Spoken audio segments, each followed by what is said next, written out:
Hi everyone, xin chào tất cả mọi người. Hôm nay kênh YouTube Meaningful Life xin giới thiệu với các bạn một phương pháp chữa bệnh không dùng thuốc. Chủ đề ngày hôm nay là giúp giảm ho cho trẻ em bằng phương pháp diễn chỉnh Bùi Quốc Châu. Phương pháp này hoàn toàn rất tự nhiên và an toàn, không cần sử dụng đến thuốc nha các bạn. Cho bé mình khuyến cáo là cho các bé từ 2 tuổi trở lên. Và những dụng cụ cần thiết để sử dụng đó là kéo, keo băng Salompas như thế này, và dầu, có thể dầu khuyên diệp hoặc dầu tràm nha mọi người. Bước đầu tiên mình sẽ dùng dầu tràm, mình xoa ở vị trí dưới giá tay của trẻ, xoa nóng lên nha mọi người. Sau đó các bạn sẽ dùng ngón tay của mình chà nóng dưới ngón tay như thế này 30 cái. Tiếp tục mình sẽ dùng dầu mình chà nóng ở cổ tay. Đây, các mẹ sẽ kêu bé làm thế này này. Đây ha.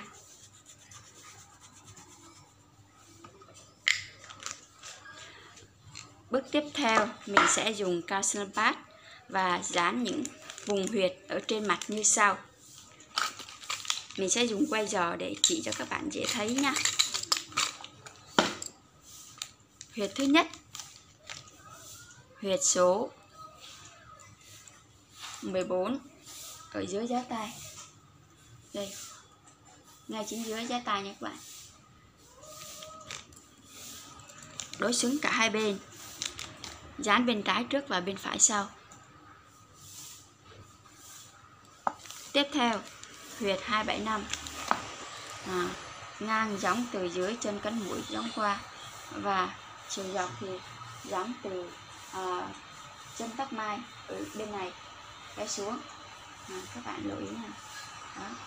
Rồi giao nhau để chúng ta sẽ dán ở đây. Tiếp theo, huyệt 275 ở bên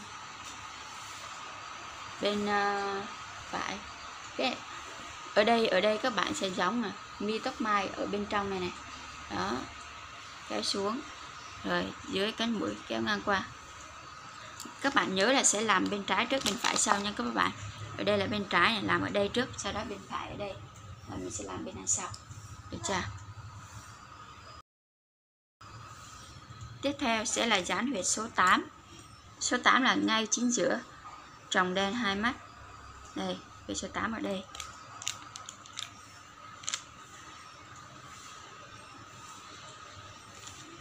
Tiếp theo, huyệt 12, canh giữa chính giữa này các bạn.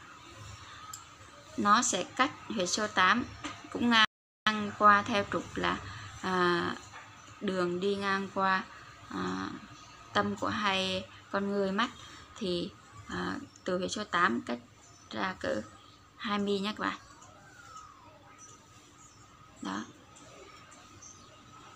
Các mẹ không sợ dán bị lệch huyệt đâu. Phương pháp Bùi Quốc Châu nó rất là an toàn và nó có cái thuyết gọi là nước chảy về chỗ trũng, tức là nó sẽ gửi năng lượng đến những cái vùng mà bị bệnh, nên là sẽ giúp cho điều trị bệnh đúng khu vực của mình. Bây giờ tiếp theo là huyệt đầu tiên là huyệt 37. Đây, bên trái chính giữa cánh mũi kéo ngang qua dọc theo tròng đen con mắt. Đó, huyệt 37 ở đây, mình sẽ dán một cái ở đây nha. Huyệt 37 chỉ có một bên thôi. Huyệt 37, huyệt tiếp theo là 58. Huyệt 58. Đây, đỉnh cánh mũi kéo ngang qua chính giữa, kéo ngang qua cỡ 30 ở đây, này, hai bên luôn. Đó, thì mình sẽ dán vào nha.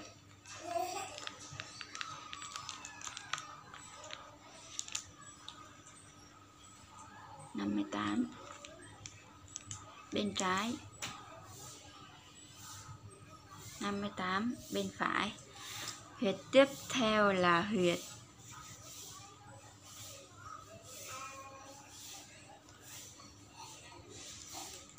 132. Huyệt tiếp theo là huyệt 132. Chính giữa cánh mũi kéo ngang qua, giao với đuôi con mắt như thế này, kéo ngang qua ha. Mình sẽ dán ở đây hai huyệt.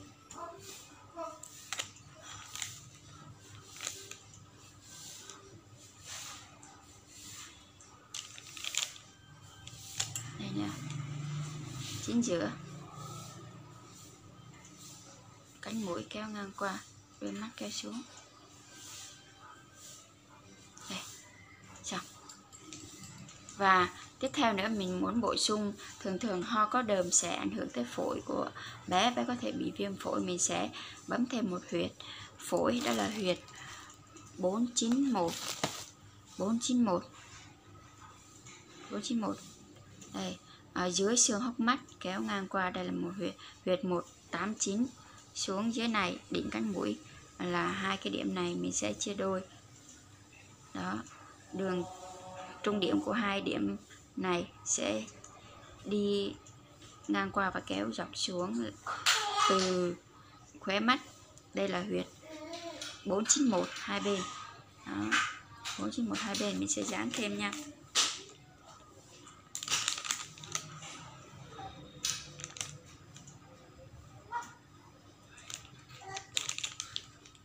Đối với em bé dưới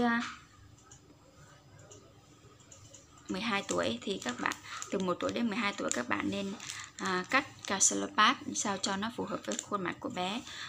Tốt nhất là khoảng từ 2 đến 3 mm, 2 đến 3 mm hình vuông nha các bạn, là nó sẽ dán đúng cái huyệt hơn. Còn đây người lớn này mình cắt hơi lớn một chút. Tiếp theo là huyệt tăng sức đề kháng cho trẻ là huyệt 38. 38 là dọc theo nếp nhăn nụ cười đây, và chính giữa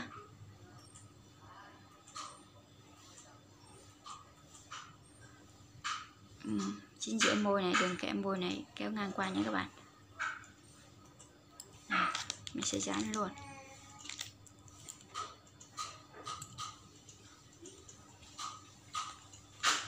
Xong. Đây là những vị trí huyệt ở trên mặt nha các bạn. Đấy. Tiếp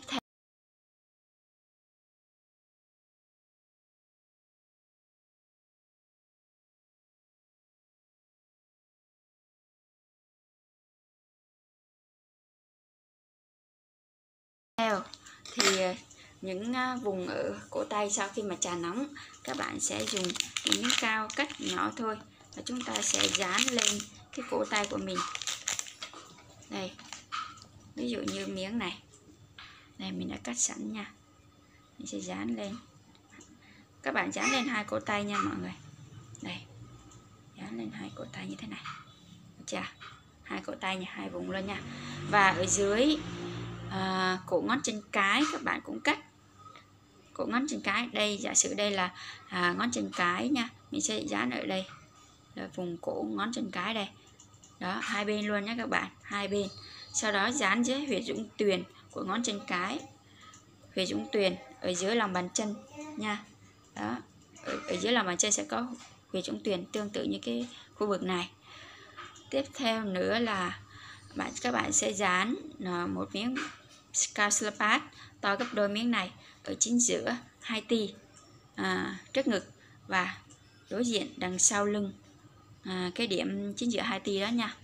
Như vậy là các bạn đã hoàn thành xong phương pháp dán huyệt giúp giảm ho có đờm cho trẻ.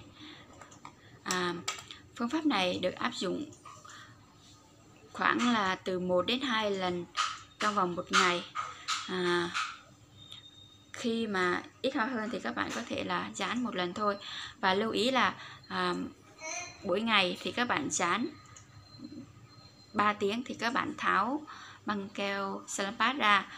Và nếu như mà buổi tối thì các bạn có thể dán và để qua đêm cho trẻ.